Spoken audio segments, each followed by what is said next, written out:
Harlem. Ellsworth Raymond Johnson, also known as Bumpy Johnson.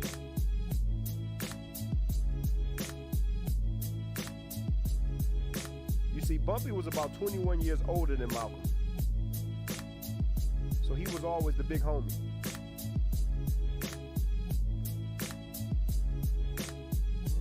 When Malcolm crossed over West Indian Archie, he was a dead man.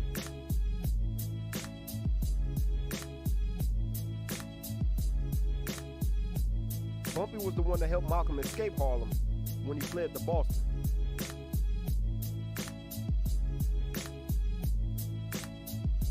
In the early 40s, Malcolm used to run the streets with Red Fox.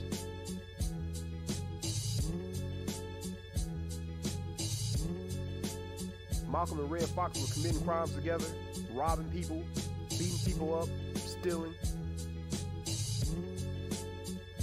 Bumpy was frustrated with Malcolm because he kept telling him to get out of the streets. Bumpy saw early on that Malcolm wasn't a gangster. Although Bumpy was a gangster, Bumpy always took care of Harlem.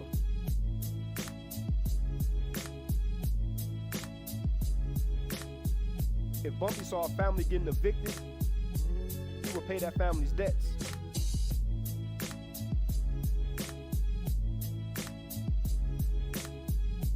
Bumpy would spend thousands of dollars on Christmas for kids in the neighborhood.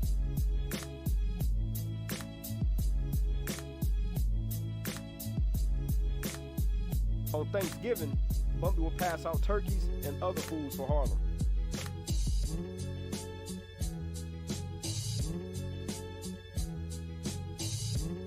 Bumpy and Malcolm met in the early 40s.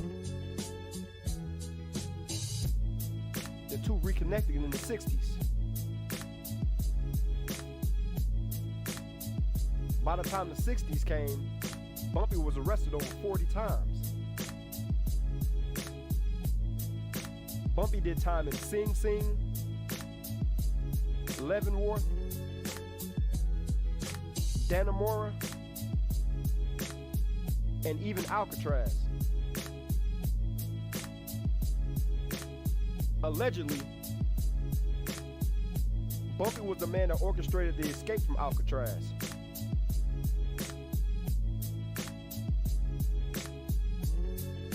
Although he didn't escape himself, Bumpy assisted. That was Bumpy, always helping out.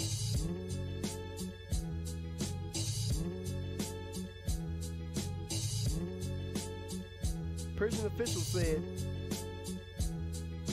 Bumpy was the only inmate at that time that had enough power to have a boat waiting on the outside. Alcatraz is on the island. The only way that you can escape is on a boat.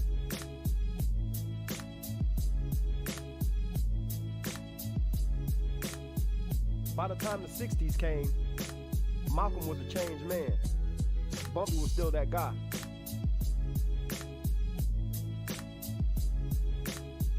Around the time Malcolm was getting ready to leave the Nation of Islam, the two started getting closer. Malcolm told Bumpy about the death threats. In the NOI newspaper called Muhammad Speaks, the December 4th issue, 1964, there was a 5-page attack on Malcolm by the minister Louis Farrakhan. Bumpy told Malcolm, if you wanted Farrakhan dead, you just say the word. All you have to do is make that call. And Bumpy sent a message to the Nation of Islam saying the only reason you niggas still walking around breathing is because of Malcolm.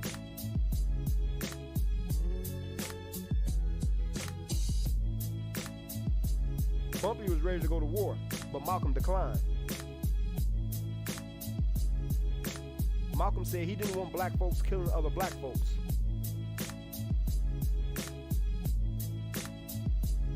If you're questioning whether or not Bumpy had enough power to go up against the Nation of Islam, Let me give you a better understanding of who Bumpy was.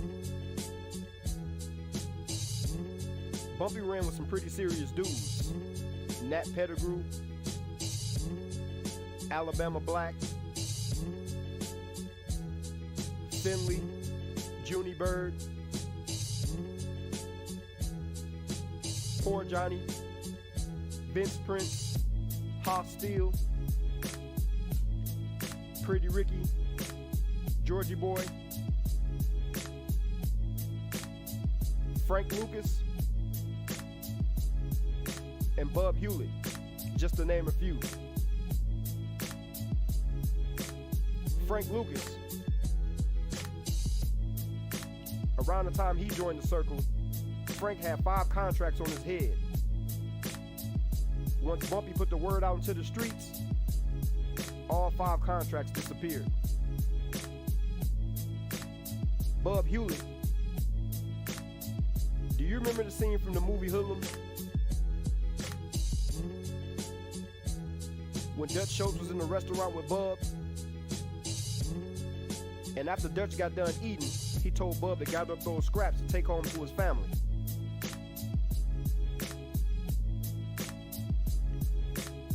In Bumpy's biography, Harlem's Godfather, written by Mamie Johnson, she said Bub would have taken a bullet before Dutch talked to him that way.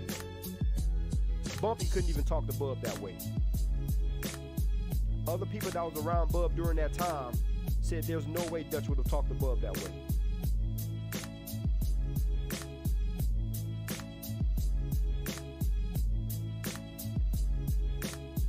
Bumpy also had the blessings from Lucky Luciano and the Genovese family. At this time, Bumpy was the only black man that could make deals with the Italian mob.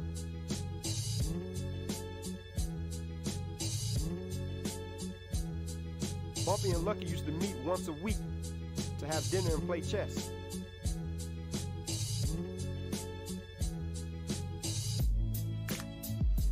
Bumpy had got sent to prison, and when he got released after his 10-year stretch, Bumpy had gained so much weight, everyone was asking Bumpy what happened. Bumpy said he was in on the inside eating the Italian time. Bumpy said the Italians was getting food shipped in, and they were cooking and eating all day.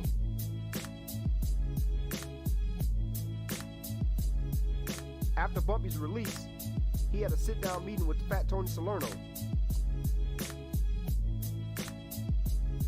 While Bumpy was away, the Italians moved in on a numbers game in Harlem. Harlem was Bumpy's territory. The reason Bumpy went to war with Dutch Schultz was because he tried to move into the numbers game in Harlem.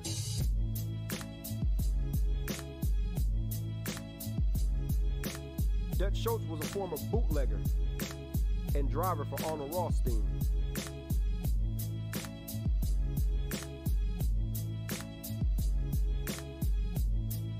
So during this meeting with Tony Salerno, everything was very intense. Bumpy pounded his fist on the table, raised his voice, and told Tony, "You can have the rest of New York, but Harlem is mine."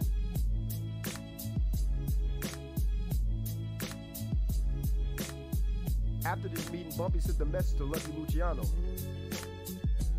Lucky sent the message to Fat Tony. Lucky told Tony, Bumpy is to get whatever he wants.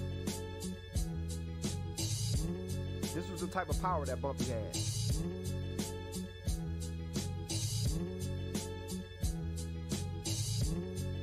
Bumpy didn't only roll with gangsters. Bumpy also hung out with many celebrities. Bumpy and his wife, Mamie Johnson, used to go on double dates with Ruby Dee and Ozzie Davis.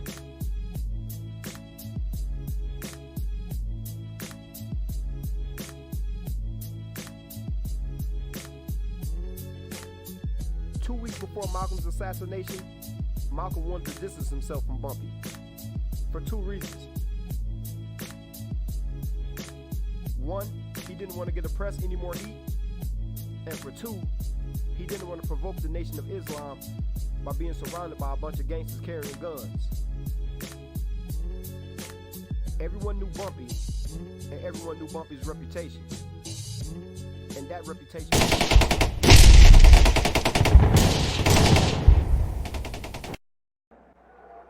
God has made me a better man for you than Malcolm X.